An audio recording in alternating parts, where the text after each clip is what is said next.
राहों से गुजर रहे हिमाचल प्रदेश में आपका स्वागत है मोदी जी।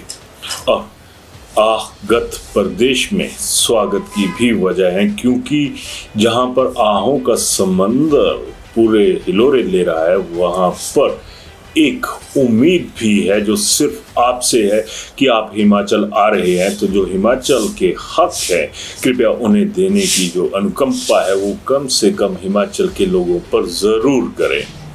अभिवादन स्वीकार करें। मैं उदय पठानिया।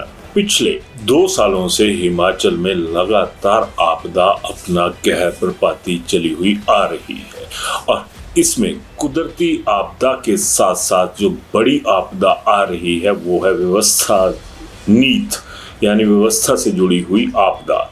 और इस आपदा की चक्की में दोहरी चक्की है, एक तरफ कुदरत है, दूसरी तरफ व्यवस्था है, दूसरी तरफ सिस्टम है। इस पे हिमाचल पिस रहा है। अगर सियासत के नजरिए से बात की जाए तो हिमाचल सरकार का आपके ऊपर आरोप ये है कि आपकी केंद्र सरकार हिमाचल की वो मदद नहीं कर रही है जिसकी जरूरत है। अगर सियासत की गुणा भाग को एक तरफ भी रखते तब भी ये सवाल एक जायज सवाल बन जाता है कि फिर हिमाचल को वो हक क्यों नहीं मिल रहे जिनका वो असलियत में हकदार है।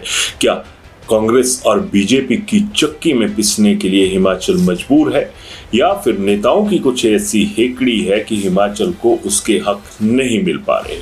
अब यही वजह है कि जिस तरह से पहले कहा कि उम्मीदों का एक समंदर जो है वो यहाँ पर अलग से हिलोरे ले रहा है क्योंकि हिमाचल को आप अपना घर कहते रहे हैं और शायद यही वजह है कि पिछले दिनों ट्रोलिंग का शिकार भी आपको होने पड़ा कि जब आप मंडी आते हैं या फिर प्रदेश के अन्य हिस्सों में आते हैं तो हिमाचल को आप अपना घर कहते हैं और घर वालों का शिकवा शिकायत भी अहम हो जाता है क्योंकि ये जो भाव है ये खुद आपका पैदा किया हुआ है और हम हिमाचली हर भाव को दिल से स्वीकार भी करते हैं और दिल से उसकी इज्जत भी करते हैं। अगर मौजूदा हाल की ही बात करें तो हालत ये है कि सिवाय पीडब्ल्यू डिपार्टमेंट के क्योंकि उसके मुखिया विक्रमादित्य सिंह हैं तो वो कहते हैं कि केंद्र हमारी मदद कर रहा है, लेकिन बकाया विभागों में ऐसा कोई मंत्री या फिर मुख्यमंत्री कहते हुए नजर नहीं आते हैं। लेकिन मैं बात कर रहा था जो हिमाचल का हक बना हुआ है और खुद केंद्र सरकार के द्वारा दिया गया है वो ही हिमाचल को नहीं मिला है। सबसे पहले बात करते हैं उस जल की जो प्रलय की वजह भी बनता है और जिंदगी बचाने के लिए जरूरी भी होता है। हिमाचल में जल जीवन मिशन जो है वो एक तरह से मरना अवस्था में पहुंच चुका है। ऑनरेबल प्राइम मिनिस्टर साहब, दरअसल तथ्य ये भी है कि हिमाचल सरकार को 600 करोड़ रुपए जल जीवन मिशन के तहत मिलने हैं। पिछले साल वित्तीय वर्ष यानी 2024-25 में 900 करोड़ का प्लान आपकी ही सरकार ने हिमाचल के लिए अप्रूव किया था, मगर रिलीज हुए तो सिर्फ 125 करोड़ रुपए। इस बजट की वजह से 900 करोड़ के काम हुए और 600 करोड़ की लायबिलिटी अभी तक बनी हुई है। यही वजह है कि अब कुछ जो स्कीम थी वो कंप्लीट भी नहीं हो पाई और जो अधूरी रह गई या फिर कंप्लीट होने से 10% या फिर 20% पीछे रह गई वो भी काम नहीं कर पा रही है। और आपके ध्यानार्थ ये लाना जरूरी है कि ऐसी लगभग 200 स्कीम्स हैं जो अभी तक पेमेंट ना मिलने की वजह से एक तरह से कहें कि ठप पड़ी हुई हैं क्योंकि बकाया काम हो नहीं रहा और ये जो स्कीम्स हैं ये आम आदमी के लिए काम नहीं कर पा रही है।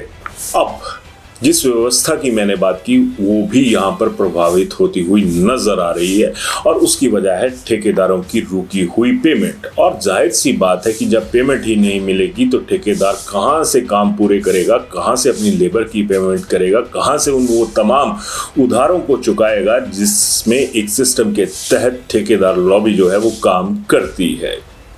और अब आलम ये हो चुका है जनाब कि हिमाचल में जो ऑफिसर लॉबी है वो प्रताड़ना का शिकार हो रही है। बाकायदा कहीं सियासत भारी पड़ रही है, कहीं लोगों का गुस्सा भारी पड़ रहा है। लेकिन सवाल ये भी है कि जब पैसा ही नहीं आएगा तो फिर ये लोग आगे काम कैसे करेंगे।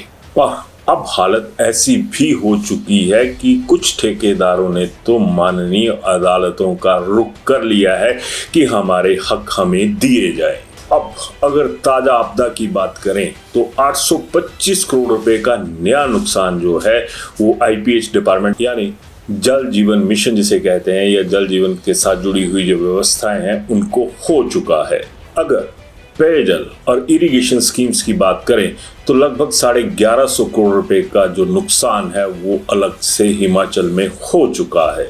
पोस्ट डिजास्टर नीड असेसमेंट अगर इसकी ही बात करें तो पिछले साल की जो आपदा है उसमें 10,000 करोड़ रुपए का जो नुकसान था वो हुआ था और हिमाचल को मिले कितने से 2100 या फिर 2200 करोड़। अब कहाँ 10,000 करोड़ और कहाँ 2100 करोड़ रुपया, और उसमें भी कितनी सी जो पुरानी अदायगी थी वो विभागों ने कर दी होगी और कितना सा नया बजट खड़ा हो गया होगा। और इन तमाम चीज़ों को एक साइड पर रख भी दें तो आम आदमी की परेशानियां कहां तक पहुंच गई होंगी, ये एक यक्ष प्रश्न जो है वो जनता के सामने खड़ा है। और जनता इस उम्मीद में आपकी तरफ देख रही है कि कल यानी मंगलवार को जब आप हिमाचल आएंगे तो अमंगल की बेला में गुजर बसर कर रहा हिमाचल किसी मंगलमयी उम्मीद के पूरे होने के जो कहते हैं ना कि आसार उसको नजर आ रहे हैं। ऑनरेबल प्राइम मिनिस्टर साहब, बड़ी बात यह भी है कि मंडी जो आपका हिमाचल में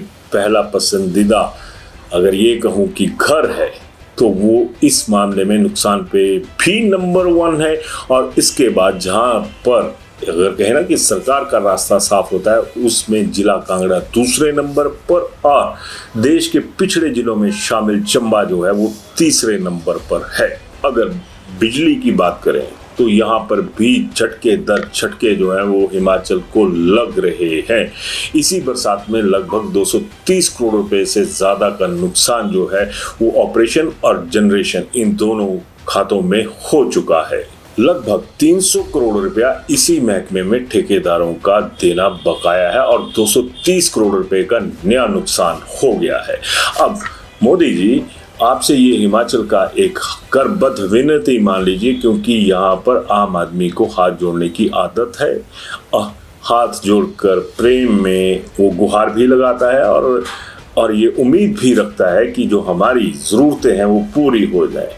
अब इस मसले में कितनी सी सूचनाएं आप तक आपके जो माननीय सांसद हैं हिमाचल से बीजेपी के तमाम, कांग्रेस का तो कोई है नहीं, उन्होंने कितनी आवाज़ आप तक पहुंचाई होगी। और उम्मीद करते हैं कि इन लोगों ने आपको हिमाचल की वो दशा वो दुर्दशा आपको ज़रूर बताई होगी जिससे ये लगे कि जो ज़रूरी आधारभूत ढांचे की सुविधाएं होती हैं, सड़क, बिजली, शिक्षा, इन तमाम चीज़ों पर आपकी भी नज़र होगी। लेकिन दुर्भाग्यवश ये कहना भी एक मजबूरी बन जाता है कि हिमाचल के उसके जो देय हक हैं वो तो उन्हें मिलने चाहिए और उम्मीद करते हैं कि आपसे वो जो हक हैं वो हिमाचल को मिल जाएंगे, क्योंकि इसमें कांग्रेस का कोई लेना देना नहीं है। इसका जो फायदा है वो बीजेपी को भी पॉलिटिकली है और कांग्रेस को भी होगा, लेकिन जो फायदे का असल हकदार है ना आम हिमाचली, उसको क्या मिलेगा सर? ये मेरी भी एक जर्नलिस्ट होने के नाते, हिमाचली होने के नाते आपसे एक उम्मीद है, एक भरोसा है कि आप अब अगले कल जब मंगलवार को हिमाचल के दौरे पे आएंगे और हवाई निरीक्षण करने के बाद हिमाचल की व्यवस्था का ज़मीनी परीक्षण कांगड़ा में करेंगे तो इन तमाम तथ्यों को ज़रूर खंगालिएगा, क्योंकि हो सकता है कि आपके पास भी वक्त की कमी हो। तो यहाँ पर वक्त ही वक्त है और वक्त ऐसा है कि जो बेवक्त आ जाता है और इस बेवक्त आए हुए वक्त ने जो आपदा डाली हुई है उसमें सबकी नज़रें केंद्र की तरफ है। तो last but not least sir, कि इस मसले में आपका हस्तक्षेप भी ज़रूरी है और इस हक से ज़रूरी बनता है कि इसे आप अपना घर मानते हैं। आज घर को ज़रूरत है, मदद कीजिएगा। धन्यवाद। शिमला होटल, घर के बाहर घर जैसा अपनापन। अपने वेकेशंस को सुनहरी यादों में पिरोएं शिमला होटल के साथ। राजसी वैभव और राजस्थानी आव भगत जो देगी आपको एक रॉयल फील। हिमाचल वासियों के लिए जयपुर में ठहरने का अपना hotel Shimla hotel. Heritage above 1, हवा महल रोड, चांदी की टकसाल, जयपुर।